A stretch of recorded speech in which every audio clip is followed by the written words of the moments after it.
வணக்கம் அன்பு நண்பர்களே. ஓம் அஸ்ட்ரோ தமிழ் நண்பர்கள் அனைவரையும் அன்போடு வரவேற்கிறோம். நம்ம இப்போ பார்க்க போகிற பலன்கள் பார்த்திங்கன்னா மார்ச் மாதத்திற்குண்டான ராசி பலன்களை தான் நம்ம பார்க்க போகிறோம். அப்போ இந்த மார்ச் மாதத்திற்குண்டான ராசி பலன்களை பார்க்குறதுக்கு முன்னாடி நம்ம சேனலை நீங்கள் சப்ஸ்கிரைப் பண்ணலைன்னா சப்ஸ்கிரைப் பண்ணி வச்சுக்கோங்க. அருகில் உள்ள பெல் பட்டனை ப்ரெஸ் பண்ணி உங்களுக்கு நோட்டிஃபிகேஷன் தொடர்ந்து கிடைக்கிற மாதிரி செய்து கொள்ளுங்க. ஏன்னா நம்ம மாத ராசி பலன்கள், வார ராசி பலன்கள், தினசரி ராசி பலன்கள் எல்லாமே போட்டுக்கிட்டு வர்றோம். அதே போல் உங்களுடைய உறவினர்கள் நண்பர்களுக்கும் ஷேர் செய்து நீங்கள் பயன்பெற்ற மாதிரி அவங்களையும் பயன்பெற செய்யுங்க. இன்னொரு விஷயம் நான் உங்களுக்கு சொல்ல வேண்டியது என்னென்னா, நம்மளுடைய ராசி பலன்கள் பார்க்கும்போது பார்த்தீங்கன்னா லக்கண பலன்களையும் சேர்த்து பாருங்க. ஏன்னா நீங்கள் ஒரு சிம்ம ராசியாக இருக்கீங்க, ஒரு விருச்சக லக்கணமாக இருக்கீங்க அப்படின்னா சிம்ம ராசி பலன்களையும் பாருங்கள். அதே போல் விருச்சக ராசி பலன்களையும் சேர்த்து பார்க்கும் பொழுது உங்களுக்கு பார்த்தீங்கன்னா முழு பலன்களும் கிடைக்கக்கூடுங்க. அப்போது இந்த இரண்டு ராசி பலன்களையும் சேர்த்து பார்க்கும் பொழுது தான் உங்களுக்கு 100% பார்த்தீங்கன்னா உங்களுக்கு முழுவதுமான ஒரு பலன்கள் உங்களுக்கு கிடைக்கக்கூடுங்க. சிம்ம ராசியாக இருந்து சிம்ம ராசியோட பலன்களை மட்டும் பார்த்துருப்பீங்க. ஆனால் நீங்கள் விருச்சக லக்கணமாக இருந்தீங்கன்னா விருச்ச லக்கணத்தோட பலன்களை பார்த்துருக்க மாட்டீங்க. அப்போ இந்த சிம்ம ராசியோட பலன்கள் பார்க்கும்போது பார்த்தீங்கன்னா உங்களுக்கு ஒரு சில விஷயங்கள் பார்த்தீங்கன்னா நடக்கும், இன்னொரு விஷயங்கள் நடக்காது. அதாவது விருச்சக ராசியோட பலன்களை நீங்கள் சேர்த்து பார்க்கும் பொழுது பார்த்தீங்கன்னா அதோட பலன்கள் ஒரு 50%, சிம்மராசியோட பலன்கள் ஒரு 50%. அப்போ இரண்டும் சேர்ந்து 50-50 பார்த்தீங்கன்னா 100% உங்களுக்கு முழுவதும் கிடைக்கக்கூடுங்க. அப்போ இந்த இரண்டு பலன்களையும் பாருங்கள். ஏன்னா ஏன் சொல்கிறேன் அப்படின்னா, நம்மளுடைய உடலை இயக்குறது எது? உயிர். அப்போ இந்த உடலும் உயிரும் சேர்ந்து செயல்படும் பொழுது தான் நம்மளுடைய செயல்பாடுகளை செய்ய முடியுங்க. அப்போ உடல் தனியாக உயிர் தனியாக இருந்துச்சுன்னா அது எப்படி வேலை செய்யாமல் இருக்கும். அப்போ லக்கணமும் ராசியும் சேர்ந்தால் மட்டும்தான் ஒரு முழு வேலைகளும் ஒரு செயல்பாடுகளும் செய்யக்கூடுங்க. அப்போ இரண்டு பலன்களையும் சேர்த்து பாருங்கள், உங்களுக்கு உண்டான ஒரு முழு பலன்களும் கிடைக்கும். அதனால் நாங்கள் சொல்கிற ஒவ்வொரு விஷயங்களும் நல்ல விஷயங்களாக இருந்துச்சுன்னா நிச்சயமாக தொடர்ந்து கடைபிடிச்சிக்கிட்டே வாங்க. அது உங்களுடைய வாழ்க்கையில் நல்ல முன்னேற்றத்தை கொடுக்கும். நாங்கள் பாதகமான விஷயங்களை சொல்லும்போது நீங்கள் என்ன பண்ணணும், அந்த பாதகமான விஷயங்களில் எச்சரிக்கையுடன் இருக்கணுங்க. அதுதான் இந்த ராசி பலன்களுடைய நோக்கமே.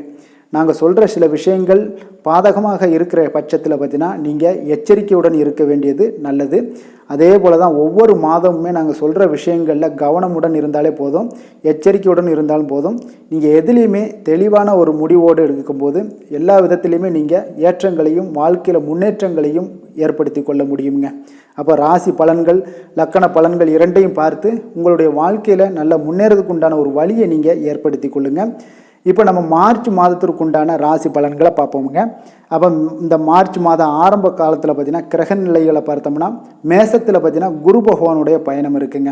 அதே போல் கன்னிராசியில் கேது பகவானுடைய பயணமெல்லாம் இருக்குது. துலாம் ராசியில் பார்த்தீங்கன்னா சந்திரனுடைய ஆரம்பத்தில் பார்த்தீங்கன்னா சந்திரன் பயணம் செய்கிறாருங்க. அதான் இந்த சந்திரன் பார்த்தீங்கன்னா மாதம் முழுவதுமே பார்த்தீங்கன்னா சுற்றிக்கிட்டே வருவாங்க. மகரத்தில் பார்த்தீங்கன்னா செவ்வாய் சுக்கிரனுடைய பயணம் இருக்குது.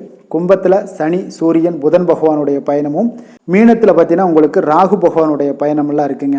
இப்போ கிரக மாற்றங்களும் இந்த காலகட்டங்களில் நடக்க போகுதுங்க. இப்போ மார்ச் மாதத்தில் 4 கிரகங்களுடைய மாற்றங்கள் நிகழப்போகுது. புதன் பகவான் பார்த்தீங்கன்னா 2-3-2024 அன்று பார்த்தீங்கன்னா கும்பத்திலிருந்து மீனராசியில் இடப்பெயர்ச்சியாகி பயணம் செய்வார். அதே போல் சுக்கிர பகவான் பார்த்தீங்கன்னா 8-3-2024 அன்று மகரத்திலிருந்து கும்பத்துக்கு சென்று அதிலிருந்து பயணம் செய்வாருங்க. செவ்வாய் பகவான் பார்த்தீங்கன்னா 14-3-2024 அன்று அந்த கிழமைகளில் பார்த்தீங்கன்னா உங்களுக்கு மகரத்திலிருந்து கும்பத்தில் சென்று இந்த செவ்வாய் பகவான் பயணம் செய்கிறாரு. சூரியன் பார்த்தீங்கன்னா 14-3-2024 அன்று கும்பத்திலிருந்து மீனத்தில் போய் உட்கார்ந்து மீனராசியிலிருந்து பயணம் செய்வாருங்க. இந்த கிரக நிலைகள், கிரக மாற்றங்களுடைய பலன்கள் பார்த்தீங்கன்னா உங்களுக்கு 12 ராசி அன்பர்களுக்கும் எந்த மாதிரியான பாதகமான பலன்களா இல்லை சாதகமான பலன்களா அப்படின்றத நம்ம முழுவதுமாக பார்க்க போகிறோம். அப்போ மேசம் முதல் மீனம் வரைக்கும் உண்டான பலன்களை நம்ம முழுவதுமாக இப்போ பார்ப்போங்க. சாமர்த்தியமாகவும் சாதுரியமாகவும் வேடிக்கையாகவும் பேசக்கூடிய ஆற்றல் உடையவர்களாக விளங்கக்கூடியவர் தான் இந்த ரிஷப ராசி ரிஷப லக்கண அன்பர்களே. உங்களுடைய ராசி அதிபதி சுக்கிரன் பார்த்தீங்கன்னா பாக்கியஸ்தானமான 9ல் சஞ்சரிப்பதால் நீங்கள் எதையுமே பார்த்தீங்கன்னா எதிர்கொள்ளக்கூடிய ஒரு பலம், ஒரு ஆற்றல், ஒரு உத்வேகம் இதெல்லாமே உங்களுக்கு உண்டாகக்கூடிய ஒரு நல்ல மாதமாக இருக்குங்க. பெண்கள் மூலம் உங்களுக்கு நல்ல அனுகூலங்களை அடையக்கூடிய ஒரு நாட்களாக வருகின்ற நாட்கள் அமைய போகுதுங்க.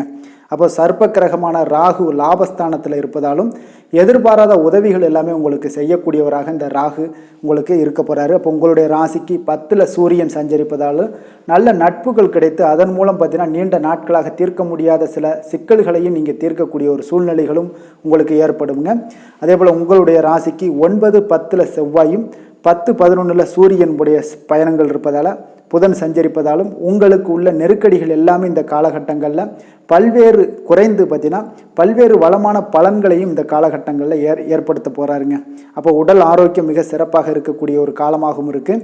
பணம் பார்த்தீங்கன்னா கொடுக்கல் வாங்கல் விஷயங்களில் உங்களுக்கு சரளமான ஒரு சூழ்நிலைகள் இருந்தால் கூட பெரிய தொகைகளை நீங்கள் ஈடுபடுத்தும் போது கொஞ்சம் கவனமுடனும் எச்சரிக்கையுடனும் சிந்தித்து செயல்பட்டீங்கன்னா இந்த லாபத்தை அடையக்கூடிய ஒரு வாய்ப்பும் உங்களுக்கு உண்டாகுங்க. அப்போ இந்த மார்ச் மாதத்தில் தொழில் வியாபாரத்தில் இருந்த சுணக்கமான ஒரு சூழ்நிலைகள் எல்லாமே மாறி உங்களுக்கு நல்ல ஒரு முன்னேற்றங்களும் உண்டாக போது. அதே போல் அரசியல் பிரமுகர்களாக இருந்தீங்கன்னா உங்களுக்கு அனுகூலம் உண்டாகுங்க. இந்த காலகட்டங்களில் உத்தியோகத்தில் இருக்கிறவங்களுக்கு உங்களுடைய கூட பணிபுரிவங்களுடைய ஆதரவுகள் உங்களுக்கு அதிகமாக இருக்கும். அதனால் மன மகிழ்ச்சி அடையக்கூடிய ஒரு வாய்ப்பையும் இந்த காலகட்டங்களில் உங்களுக்கு உண்டாக்கி கொடுக்கக்கூடியவராக இருக்காருங்க.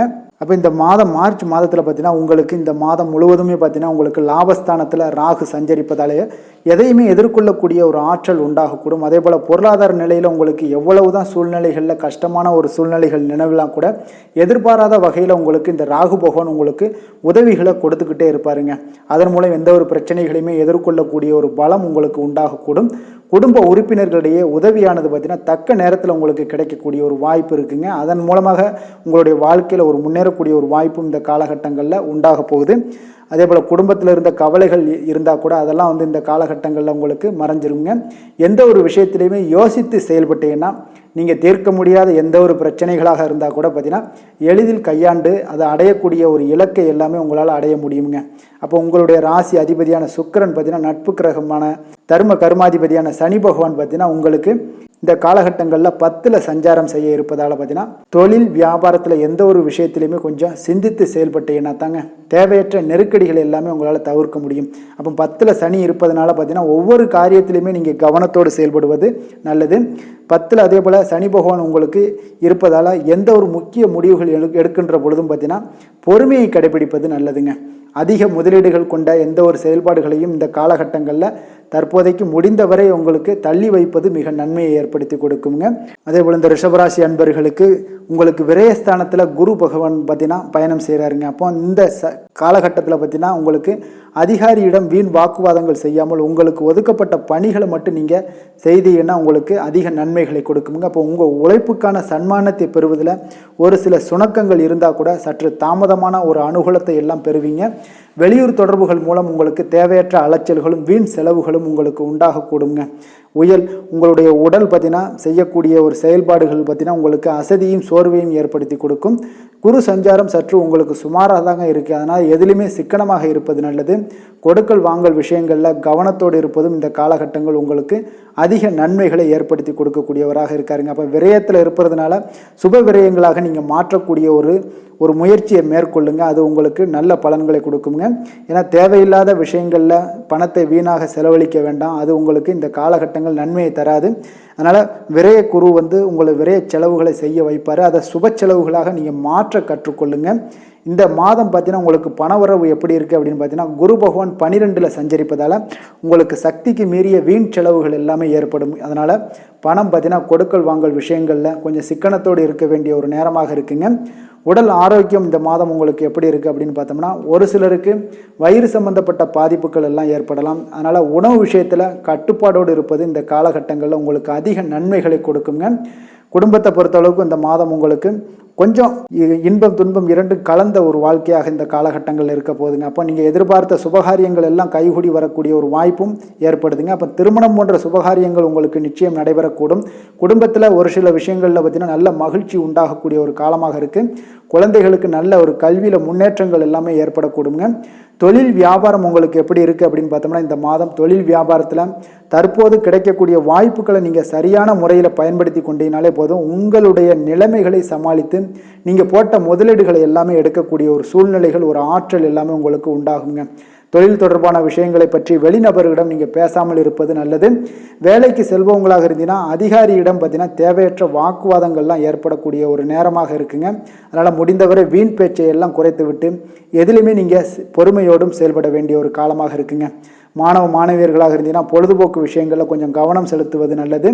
அப்போ நீங்கள் வீட்டு பாடங்களில் நீங்கள் படிப்பிலையும் கவனம் செலுத்த வேண்டிய ஒரு நேரமாகவும் இந்த காலகட்டங்களில் இருக்குங்க.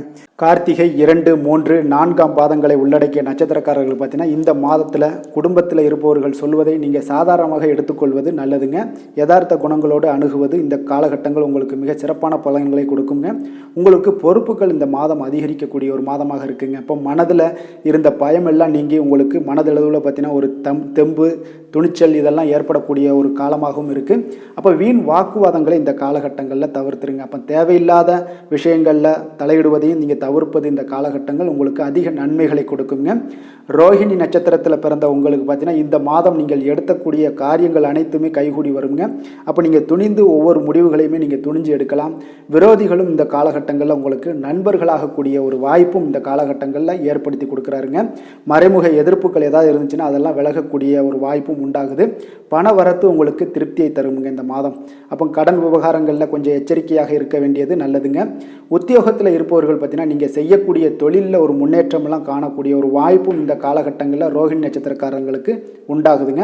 மிருகசீரிஷம் 1, 2 பாதங்களை உள்ளடக்கிய நட்சத்திரக்காரர்களுக்கு பார்த்தீங்கன்னா இந்த மாதம் தொழில் வியாபாரத்தில் இருந்த போட்டி பொறாமைகள் எல்லாமே விலகக்கூடிய ஒரு வாய்ப்பு உண்டாகுது. உங்களுடைய தொழிலை விரிவாக்கம் செய்து அதற்குண்டான தொடர்பான ஆலோசனைகளிலும் இந்த காலகட்டங்களில் ஈடுபடுவீங்க. உங்களுக்கு பயணங்கள் மூலம் நல்ல லாபங்கள் கிடைக்கக்கூடுங்க. மேலதிகாரிகளால் உத்தியோகஸ்தரில் பார்த்தீங்கன்னா உங்களுக்கு மேலதிகாரிகளால் நல்ல நன்மைகள் உண்டாகக்கூடிய ஒரு நல்ல மாதம்னே சொல்லலாமுங்க. இப்போ இந்த காலகட்டங்கள் உங்களுக்கு மிக சிறப்பான ஒரு காலமாக இருக்குது. அப்போ நீங்கள் வழிபட வேண்டிய தெய்வம் அப்படின்னு பார்த்தீங்கன்னா தட்சிணாமூர்த்திக்கு வியாழக்கிழமைகளில் மஞ்சள் நிற வஸ்திரம் சாற்றுவது, உடல் ஊனமுற்றவங்களுக்கு உங்களால் முடிந்த உதவிகளை எல்லாம் நீங்கள் செய்வது இந்த காலகட்டங்கள் உங்களுக்கு அதிக நன்மைகளை ஏற்படுத்தி கொடுக்குங்க. அப்போ இந்த மாதம் உங்களுக்கு சந்திராஷ்டமம் இருக்குது. 4/3/2024 மாலை 4:21 மணி முதல் 6/3/2024 இரவு 8:28 மணி வரை உங்களுக்கு சந்திராஷ்டமம் இருக்குது. அதே போல் 31/3/2024 இரவு 10:56 மணி முதல் 3/4/2024 அதிகாலை 4:37 மணி வரை சந்திராஷ்டமம் இருக்குங்க. இந்த சந்திராஷ்டம தினங்களில் எந்த ஒரு முக்கிய செயலையும் நீங்கள் செய்ய வேண்டாம். ஆன்மீக அசைவ உணவுகளை முற்றிலும் தவிர்த்து ஆன்மீக காரியங்களில் ஈடுபடுவது உங்களுக்கு அதிக நன்மைகளை கொடுக்குங்க. நன்றி, வணக்கம்.